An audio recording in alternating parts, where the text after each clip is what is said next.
भगवंतालाच अहंकार आवडत नाही. तुका म्हणे अभिमान नारायण न स्वसे.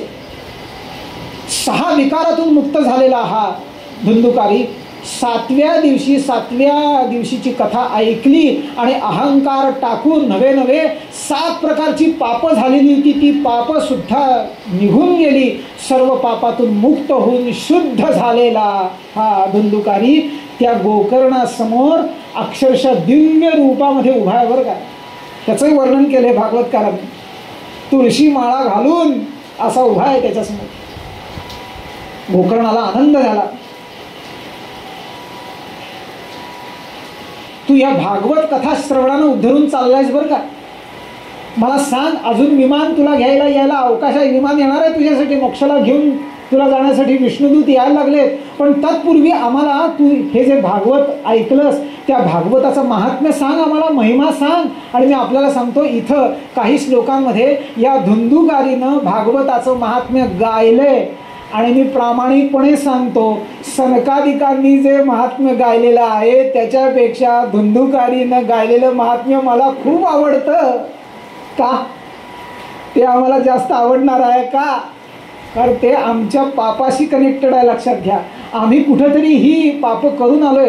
पाप न करता मनुष्य राहत नाही. पापाचा विचार आपल्याला करायचा आहे. षष्ठम स्कंदामध्ये लक्षात घ्या, अजामेळाच्या आख्यानामध्ये मनुष्य पापाचरण का करतो, पातक म्हणजे काय, किती प्रकारची पातकं आहेत आणि कोणत्या प्रकारचं, जे एकच त्यातला प्रकार असा आहे की ते श्रेष्ठ पातक आहे ते कोणतं, त्याचाही आपल्याला विचार करायचा आहे. आणि त्या श्रेष्ठ पातकातून आपल्याला मुक्त व्हायचं असेल तर त्यासाठी काय करावं लागेल याचा सगळ्याचा विचार कुठं करायचा आहे?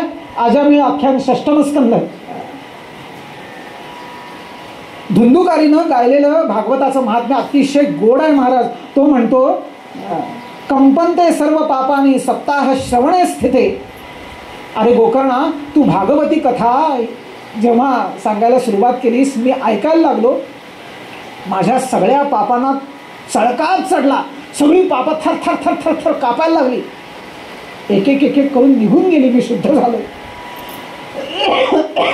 तेव्हा ही भागवती कथा भिद्यन्ते हृदयग्रंथी छिद्यन्ते सर्व संशयाः क्षीयन्ते चास्य कर्माणि दृष्ट एवात्मनीश्वरे किंवा क्षीयन्ते चास्य कर्माणि सप्ताह श्रवणे कृते. असा श्लोक उद्याही आलाय म्हणून माझी गफलत झाली.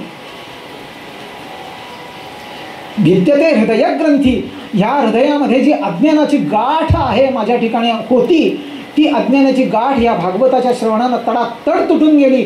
सगळं कर्मबंधन क्षीण झालं. आता जे जे माझ्या हातून कर्म घडणार आहे ते पुण्यातही जाणार नाही, पापात तर जाणारच नाही. ते भगवंताच्या चरणी समर्पित होणार आहे आणि मी आता मुक्त होणार आहे. असं हे भागवताचं महात्म्य त्या धुंदुकारीच्या मुखातून गोकर्णानं ऐकलं. तोपर्यंत विष्णुदूत विमान घेऊन आले की आणि धुंदुकारीला विमानात बसवलं आणि स्टार्टर मारणार तेवढ्यात गोकर्णानं विचारलं, हो थांबा म्हणाले, हे काय चाललंय प्रकरण? भागवत कथा काय फक्त धुंदुकारीनं नाही ऐकली, सगळ्या गावकऱ्यांनी ऐकली आहे. मग फक्त धुंदुकारीला का मोक्षाला घेऊन चाललाय, वैकुंठाला घेऊन चाललाय? येताना एक बोईंग जेट मोठं विमान तर घेऊन यायचं. सगळ्यांना एकात घेऊन गेला असतं तरी चाललं असतं. चार्टर विमान का घेऊन आला एक सिंगल? फार छान बोललेत विष्णुदूत. ते म्हणाले, हरिदासा ऊचुः श्रवणस्य विभेदेन फलभेदोत्र संस्थितः श्रवणं तु कृतं सर्वै न तथा मननं कृतं. बस फलभेदस्ततो जातो भजनादपि मानद. काय सुंदर शब्द आहेत भागवतकारांचे. श्रवण सगळ्यांनीच केलं म्हणाले, पण त्यांचं श्रवण कसं होतं? नळी फुंकिली सोनारे इकडून तिकडे. काय पाठ आहे तुम्हाला हो? पण तुमचं श्रवण तसं करू देऊ नका बरं का. काहीतरी उतरलं पाहिजे, आचरणात काहीतरी आलं पाहिजे. म्हणून मी मगाशी बोलून गेलो, आजच्या आज जाऊन लिहा डायरीमध्ये किती दुर्गुण आहेत आणि 7 दिवसानंतर त्यामध्ये काही फरक पडेल का, 1 वर्षानंतर काही फरक पडलाय का, 2 वर्षानंतर काही फरक पडलाय का. त्या भागवताचं मनन चिंतन आचरण केलं, त्या सिद्धांतांचं तात्पर्याचं कथेच्या सार सर्वस्वाचं, तर नक्कीच आपल्या आचरणामध्ये फरक पडेल आणि आपण नित्य नूतन सदाचरणी होण्यासाठी तत्पर होऊ.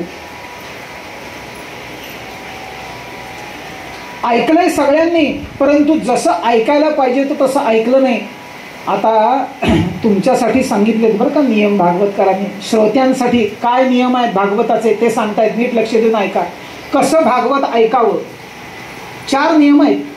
विश्वासो गुरुवाक्येषु स्वस्मिन दीनत्व भावना मनोदोषजयश्चैव कथाया निश्चला मतिही. गोपाल कृष्ण भगवान की. कसं ऐकायचं भागवत. पहिला नियम, गुरुवचनावर गाढ विश्वास.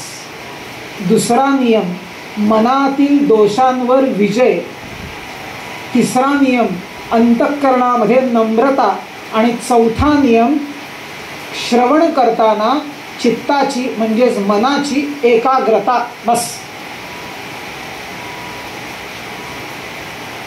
एकाग्रता फार महत्वाची. गुरुवचनावर गाढ विश्वास आहेच तुमचा. कथेला बसल्यानंतर कामक्रोधादी विकार नाही तुम्हाला त्रास देणार, मी देतो वचन.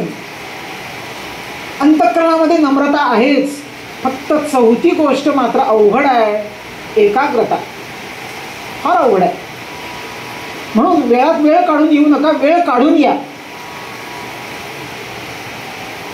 1 तासाचं प्रवचन, 2 तासाचं कीर्तन, 3 ते 4 तासाची कथा, 7 दिवसाची कथा. जाता जाता ऐकतो होत नाही, मुद्दामून वेळ काढावा लागतो. लक्षात घ्या, तरच तुम्हाला कथा ऐकता येईल. बघूया की बुवा कुठं जातोय, 4 ते 8 कथा आहे ना, 7 ते 8 ऐकू. 1 तास ऐकली काय, 4 तास ऐकली काय, असं नाही चालणार. ही कथाच माझ्या जीवनाचं सार सर्वस्व आहे. ही कथा माझ्या जीवनासाठी, माझ्या जीवनाच्या उद्धारासाठी नव्हे, माझ्या उद्धारासाठी अत्यंत आवश्यक आहे. जोपर्यंत ही गरज तुम्हाला वाटत नाही तोपर्यंत तुमचं मन एकाग्र होणार नाही. ती गरज वाटली पाहिजे. आणि जेव्हा गरज असते ना तेव्हाच त्या गोष्टीचा लाभ आपल्याला मिळतो. पुण्यात एका हॉटेलमध्ये गेलो होतो मी. पुण्यातल्या पाट्या, पुणेरी पाट्या, त्या एक मोठ्या विनोदाचाच विषय आहे. मोठं अभ्यासपूर्ण त्यांचं लेखन असतं बरं का. त्या हॉटेलमध्ये डेअरी सदृश हॉटेल होतं, डेअरीचे पदार्थ मिळत होते. त्या हॉटेलमध्ये त्या मालकानं अशी काय सुंदर पाटी लिहिली होती. बाकीचं काय का असे ना त्याचं, पण मला भागवतासाठी फार ती चांगली उपयोगी पडली. त्यांना असं लिहिलं होतं त्या पाटीवरती की या हॉटेलमधील पदार्थांची चव ही तुमच्या मूडवरती आणि भुकेवरती अवलंबून आहे. क्या बात आहे. आणि खरंच आहे, जेव्हा कडकडून भूक लागलेली आहे ना त्यावेळेला पुरणपोळी, श्रीखंड, बासुंदी, पुरी गरज नाही महाराज. जे काही असेल ते पुरणपोळी, श्रीखंड, बासुंदीसारखं लागते.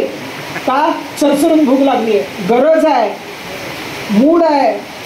तर तेव्हा मूड तयार करून या उद्या 4 वाजता. 4लाच आहे ना उद्या, 4लाच आहे. तो मूड तयार करून या आणि गरज म्हणून या.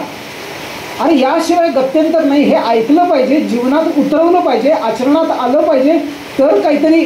हे बघा, नाहीतर संसार होणारच आहे. तुम्ही नाही केला तरी होणार आहे. लिहून देऊ, तुम्ही नाही केला तरी संसार होणार आहे. मला सांगा, तुमचा पुढचा वाढदिवस येण्यासाठी तुम्ही काय खटपट करताय आत्ता, करताय का?